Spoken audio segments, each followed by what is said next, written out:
And God stepped out on space, and he looked around and said, I'm lonely. I'll make me a world. And far as the eye of God could see, darkness covered everything, blacker than 100 midnights, down in a cypress swamp. Then God smiled, and the light broke, and the darkness rolled up on one side, and the light stood shining on the other. And God said, that's good. Then God reached out and took the light in his hands, and he rolled it around in his hands until he made the sun, and he set that sun ablazing in the heavens. And the light that was left from making the sun, God gathered it up in a shining ball and flung it against the darkness, spangling the night with the moon and the stars. Then down, between the darkness and the light, he heard the word. And God said, that's good. Then God himself stepped down, and the sun was on his right hand, and the moon was on his left. The little stars were clustered about his head, and the earth was under his feet. And God walked where he trod. His footsteps hollowed the valleys out and bulged the mountains up. Then he stopped and looked and saw that the earth was hot and barren. So he stepped over the edge of the world, and he spat out the seven seas. He batted his eyes. The lightnings flashed. He clapped his hands, and the thunders rolled. The waters above the earth came down. The cooling waters came down. That was an artistic interpretation by a Negro attorney and writer, which appeared in his book, God's Trombones, around 1927, just 2 years after the famous Scopes monkey trial pitting John T. Scopes, a science teacher, against many famous persons. And this poem, reflecting what statistics have described as a deeply spiritual and religious Negro culture, is often recited and is written from the perspective of a Negro clergyman delivering a sermon to his congregation. Hello, my name is Major Mike Webb, and like the president, I grew up in black church.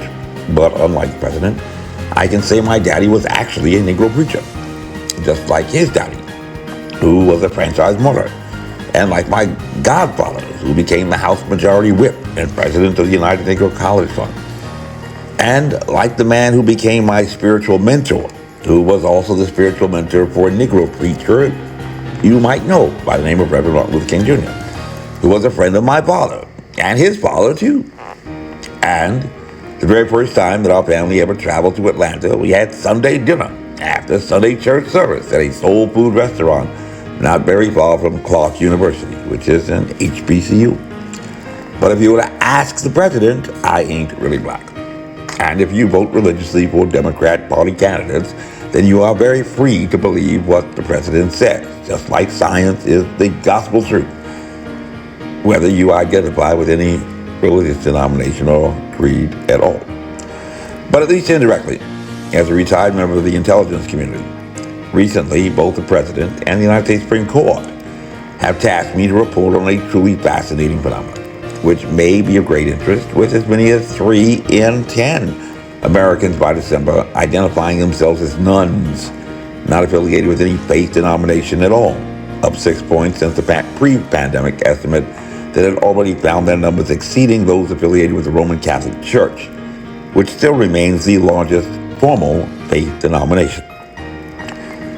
For a city in which Tim Kaine will preach a sermon in the Senate well about the Good Samaritan and tell others that for over three decades, both he and his wife have traveled from Confederate Circle each Sunday to attend what he describes as a black church, the St. Elizabeth Roman Catholic Church in Richmond, one might expect with 65% of Americans at least identifying themselves in a research survey as Christian to find an equitable distribution of religious people in the nation's capital. But at least according to Best Places, only 56.9% of Washingtonians identify themselves as Christians. probably more, identify themselves as people who regularly eat brunch on Sunday. But it's about 5 points below the American average, or about the margin by which Donald Trump was defeated by Hillary Clinton in Virginia in the highly contested 2016 election, described by former Governor Doug Wilder as a choice between two sides of a poop sandwich.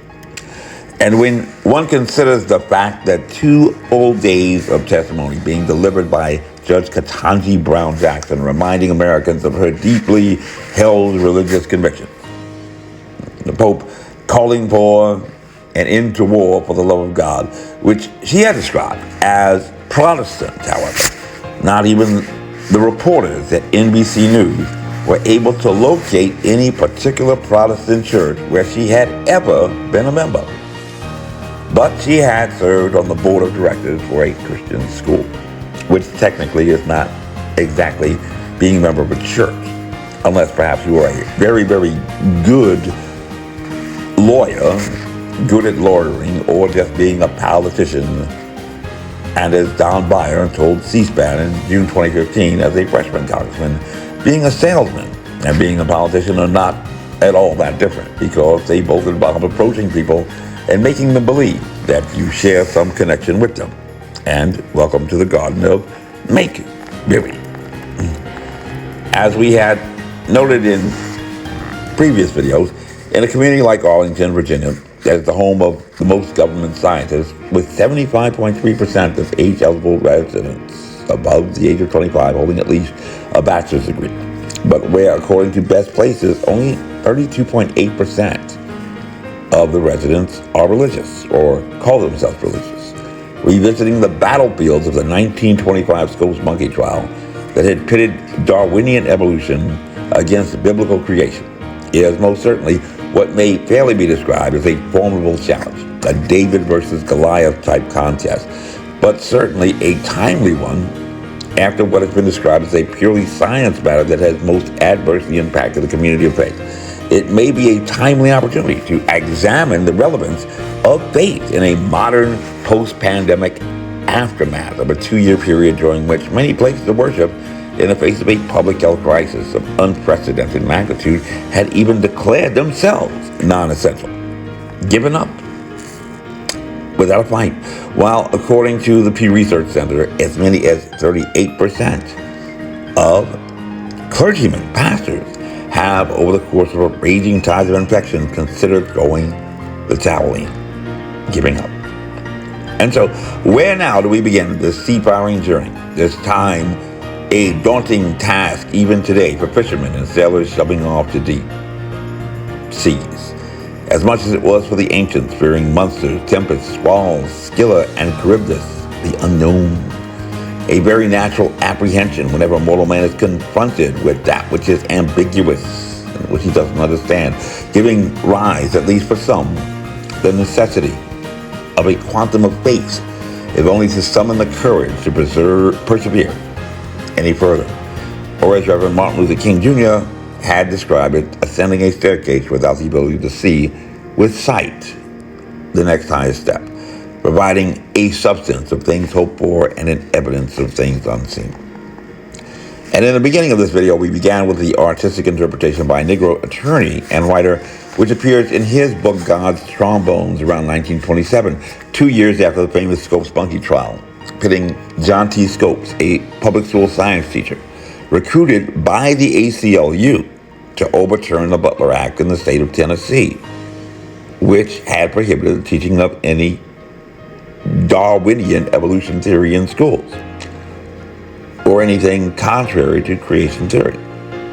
Mr. Scopes, the very simple high school science teacher, had for his attorney the very famous criminal defense attorney, Clarence Darrow, pitted in a battle against former senator and presidential candidate William Jennings "Mankind Shall Not Be Crucified on a Cross of Gold" Bryan, which says something about the intensity of the rivalry against the creation narrative, or to use the science as articulated in Sir Isaac Newton's laws of inertia, for every action there is an equal and opposite reaction. This was no small matter.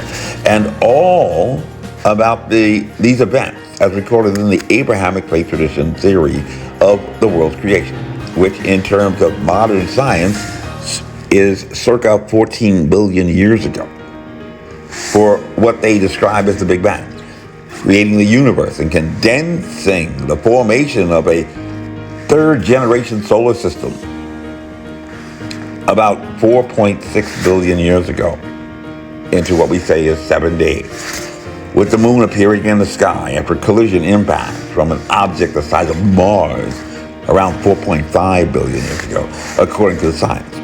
But even though Scott Fowler, a professor of geology at the University of South Dakota, may know without getting very too specific that big biblical literates or fundamentalist Christians, evangelicals, believe that the earth and the universe is only a few thousand years old, give or take a few years, for which he believes they need to account for the geological fossil record that science has established to refute that claim. Well, perhaps God's days are a little bit longer than ours. I mean, he doesn't have a sun coming up and going down. It is likely that most Americans who tend not to choose science or even math electives in high school and college are conversant with just these broad outlines of the time frames involved in the creation of the universe and the third generation solar system of ours. But in 2020, and again in 2021, with no science or math electives in school, they did their duty to vote for science that they thought that they understood. Because democracy, as they understood it, and more, or as more of us and less of them, elections depended upon it. And if you even claim to be religious in Virginia, empirically, you know, you are a loser with less of you than them, about 45%. And Great Commission notwithstanding, you are probably not a salesman, or at least a very good one. And if you are a Christian and say that you are a salesman, you might want to look at another job. And the topic of salesmanship had come up a bit during the first series of videos as we had discussed the encounter of Nobel laureate astrophysicist Dr. Richard Feynman with a serpentine character he met while lying by the pool of a motel in Las Vegas, a desert to which he had always been drawn by gravity every time he had tried to complete a cross-country automobile adventure to reach the Pacific Ocean. Congressman Don Meyer is a salesman, and a car salesman, in fact. And no one likes to feel that they were suckered by a salesman. But even soldiers in the Army will often tell you, my recruiter lied to me. So it happens more often than you think. And literally more often than you think, or else you wouldn't have been suckered. And the psychological characteristic that makes people vulnerable to slick salesmen is that everyone wants to believe that they are very intelligent. And a salesman to help get the sale will tell you that you are intelligent. Beautiful, beautiful family. And nobody likes to admit that they are not as knowledgeable as they want for you to believe that they are. And consequently, by July 2020, according to the Pew Research Center, on just the topic of a single strand of RNA that Dr. Rochelle Walensky said is not stupid, that had managed to practically conquer the world. Without a sentient thought, as many as 66% of Republicans and 73% of Democrats were very confident that they understood the science of a novel coronavirus, that even fine scientists who are studying COVID-19 still trying to get their heads around the topic. This is why your understanding of the science, this is why you close your business, close your schools, close your churches, put on masks, took vaccines. And if you are not even familiar with the terms like accretion and biogenesis or the timeline of creation, according to the scientific community, it may surprise you that even though it is presented, even in grammar schools and high schools, as settled law by persons employed as teachers in education, scientists are actually not 100% confident about the science, not even close, of how even this solar system began. Even though a scientist will tell you on television without any evidence that God did not create. God did not create. They'll tell you that. And tell you that you're stupid if you believe that. And if you don't believe me, then you can read a science book like this passage to prove that scientists don't know how the universe was created. solar system. The specific mechanism, this is a quote, the specific mechanism for giant planet formation remains undetermined. Direct formation by collapse of gas within a relatively massive gas disk is one possibility, citing Boss 2000. Accretion of solids first to trigger the accelerated accretion or hydrodynamic collapse of gas is the other. Wukchel et al., year 2000 citation. The substantial overabundance of heavy elements in Jupiter and Saturn, and the existence of Uranus and Neptune as heavy element cores surrounded by a much smaller amount of hydrogen helium would seem to support the latter model. One might conceive of direct collapse of gas in the disk followed by later accretion of solids, but this has not been determined quantitatively. It is conceivable that both processes work, leading to giant planets with differing abundances of heavy elements relative to the parent star. But in our own solar system, accretion of solids first seems to best explain the compositions of giant planets. And that is taken directly from a science textbook that you probably did not read, titled Planets, Asteroids, Comets, and the Solar System, in a chapter titled Constraints from the Composition of the Giant Planets, and from J.I. Levine's treatise on geochemistry, second edition, published in 2014. No, not quite Popular Science. In an article that appeared in Science Daily, titled New Insight into the Origin of Water on Earth, a topic we were discussing, that was published from a work at Hokkaido University in Japan in July 2020, it states, there remains a number of mysteries on our planet, including the elusive origin of water on Earth. Active studies suggested that terrestrial water had been delivered by icy comets or meteorites containing hydrosilicates that came from outside the snow line, the boundary beyond which ice can condense due to low temperatures. More recent studies, however, have provided observations opposing to cometary origin theory, yet still failing to suggest plausible substitutions for the source of terrestrial water. Until now, much less attention has been paid to organic matter, comparing to ices and silicates, even though there is an abundance inside the snow line, says planetary scientist Akiri Kauchi at Hokkaido University. And that should be clear as mud if you don't know anything about science. Why is considering this question important? First, if the ACLU is dedicating resources to disprove that the God that you worship does not exist, and you are becoming increasingly a smaller part of the market share, this should concern you if you believe, as the Bible says, that Peter was the rock upon which Christ's church was built, and that Satan shall not prevail against it. There is a great commission that you say that you have. Jesus did recruit at least 12 disciples and had many others traveling around him in his ministry. Is there anyone following you? Children do sing in church, this little light of mine, I'm going to let it shine. Your shining city on a hilltop church may be only casting a shadow in your community. If you've got it made in the shade faith. If your membership is increasingly becoming a smaller part of that community, that's not a success story. And that's just the math and science of the situation. And so maybe you need to look at a little bit of math and science in your church. But if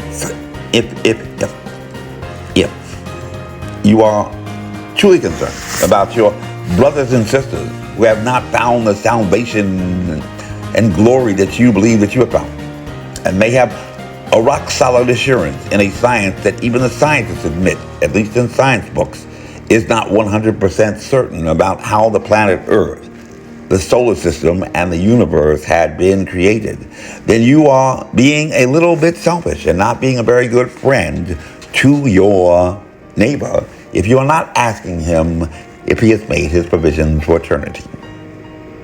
They'll certainly tell you, have you taken the vaccine?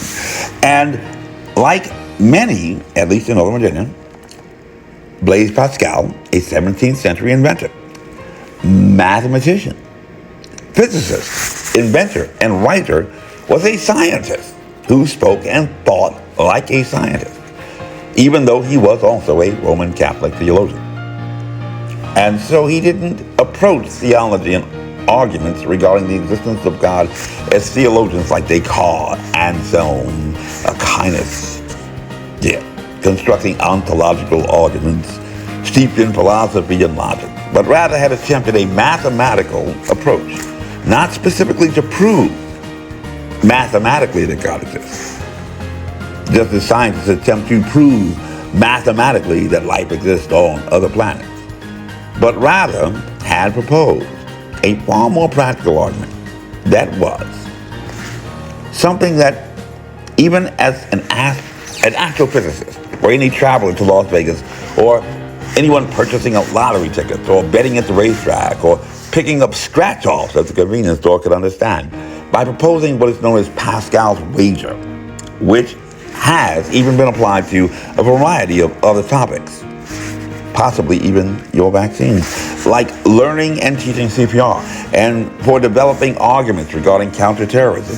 So obviously quite a few people have at least recognized the thought process that he used was a pretty reasonable approach to solving a problem. And according to Stanford University, the elite college that Victoria Beresing, a Democrat woman of color attempting to challenge Don Beyer in a Democratic primary, was proud to be able to say that she had attended after graduating, not from Arlington Public Schools, however, but St. Agnes, a parochial school, just like Gonzaga High School, the Jesuit high school that Don Beyer had attended before graduating to the elite Williams College. Tim Kaine went to a Jesuit high school, went on to become senator, mayor, and all this. And so this should be telling you something about maybe parochial education is not a bad thing, but maybe something that some people don't want you to have. Something to think about. But Pascal maintains that we are incapable of knowing whether God exists or not. We don't have the capacity to understand that which is infinite. We can't understand a single strand of RNA. Yet we must wager one way or the other. Make a bet. A little bit of faith, a little bit of guesswork, a little bit of making hypotheses. Reason cannot settle which way we should incline, but a consideration of the relevant outcomes supposedly can. He's kind of hedging his bets, counting costs. Let's explain that, especially for the 29% who decided to opt out of religion gambling game altogether, describing themselves as nuns, agnostics, atheists, or expressing no concern about religion at all. All agreed that there was a pandemic, pretty much universal. Whether or not you believe it was a coronavirus or not, we did have a pandemic where stuff happened and we had to close up. And 24% of even atheists were found to be praying at the beginning of the pandemic, regardless of whether they now are ready to get on with their lives. Perhaps that's you, and put the pandemic in the rearview mirror. We agree. There was something that we call the pandemic. And in that pandemic, everyone had a moment of clarity in which even those who were very young were forced to recognize that, like the solar systems of which the Earth, the Moon, and the Sun, our third generation solar system, is a part, even though as NASA claims the hydrogen molecules that are part of the water that makes up 75% of your body has existed since the beginning of the universe, as they said, in the Big Bang at some point. Back, 13 billion years ago. Whether you took the vaccine or not, whether you catch COVID-19 or not, nothing lasts forever. Eventually, you're going to lose that bet. Mankind and all living beings are finite with a definite beginning and definite termination point. Even the Earth you're trying to save from climate change in our third generation solar system is going to end at some point. And Pascal's wager presents some evolutionary pressure to remind us of not only that fact, but also imposes a pretty serious consequence that must be faced at the very end of his life. What if you were the guy on the eternity bet who didn't take the vaccine? There is no do-over. It is not likely that you are going to be afforded an attorney whether you can afford one or not. and you are probably not a good one yourself. And you don't want to be Jean-Claude Van Damme's Negro friend in Lionheart during the finale when he says that he had placed all of his money on the Russian wrestler who was trying to defeat him, almost kill him. And hear Lionheart get up from the mat and say, "You made the wrong bet." Don't be that guy. And Pascal develops this argument rather well regarding what happens if you spend your life believing that there is no God, and it turns out that you were right. And you can just imagine the Woody Allen character in Hannah and her sisters for his response. What does it matter? You're dead. Gone. Fini. Kaput. You cease to exist. You won nothing. But what if you were wrong, with a penalty lasting in eternity, which is, for the math challenge, a little bit longer than whatever you may have had on earth? It is very much like the argument of Lucifer, the bearer of light, trying to defeat omnipotence with a majority. And if you don't understand the logical fallacy in that reference, you really don't have the best education that you may have thought that you had. Think of it this way. Think of it as Russian roulette. Think of it as Russian roulette. And at the end of life, you happen to choose, the wrong chamber to pull the trigger on. Not very good. Okay, but now on the flip side of the winning gambler's approach to the theology exam that we all must take at the end of life. What happens if you spend your life believing that there is a God, and it turns out that you were wrong? Spend your life and not just saying, check the block. Yes, I'm a Christian because I worked at a Christian school. Actually doing the work. Got to do the homework.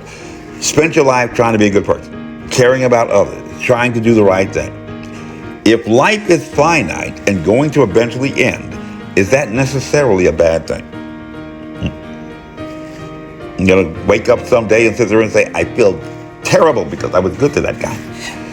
For this argument, we might import the categorical imperative from the theologian Immanuel Kant. What would be the effect if everyone did as you did? That appears to be what everyone says that they wanted: community values and education, and Black Lives Matter, and diversity and inclusion. Everybody to be good. And now you kind of have that consequence that you have to think about if you don't. And unless you just hate going to church, hate being told to be moral, hate being told to do nice things, if at some point the roulette wheel is going to stop turning and you place your bet on the right number, heaven sounds like a whole lot better thing than living an eternity in hell. And without the lateral promotion opportunity of John Milton's Satan, who could at least say that he would rather rule in hell than serve in heaven. I'm pretty sure when you get to hell, he's not going to move over and say that you're in charge now. And as John Milton recorded, if thou be a seeing, but oh, how fallen, how changed from him who in happy realms of light clothed with transcendent brightness does outshine the myriads, though bright. Yes, Dr. Feynman, right now I believe we can all use a nice cold glass of water. I would definitely bet it. So let's pause here. But next time, let's cast off to swim with the sharks in even deeper waters, beyond the safe harbors of nearby shore. Maybe even rock the faith of those without faith, just on the topic of water in our scientific immersion program. And be sure to join us in baptism and fellowship through communion, drinking the deep gulps, gushing like rushing waters to those plank boards of this seagoing vessel as we rip them up, a simulated drowning experience. In the next video, as we discuss further the formula of being a winner at the big casino, and a story about a 1 in a trillion or more chance bet on a lifetime that was somehow won, nonetheless, at the Big Blue Marble Casino, just relying on pure luck and serendipity with no chances at all, choices at all, as science says, but yet which apparently mankind could not do even with the best technology in medicine during a pandemic visit by a virus that isn't stupid, and yet conquered the world without even a sentient thought.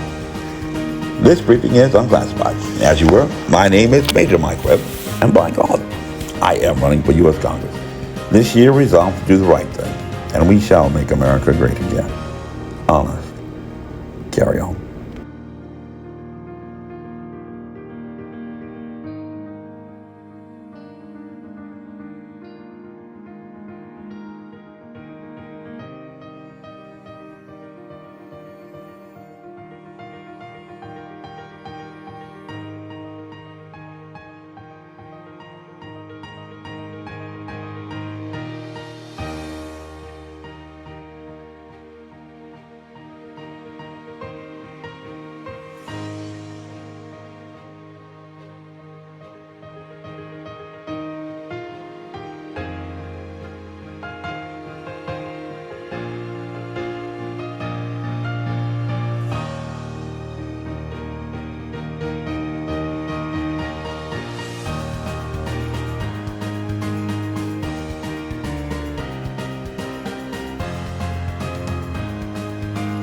This advertisement was authorized by Mike Webb.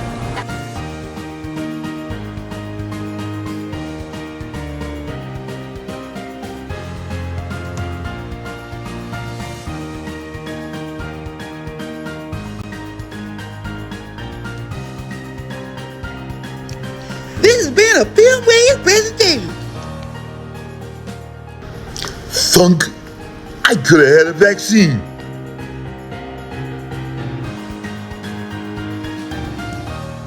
And y'all come back now.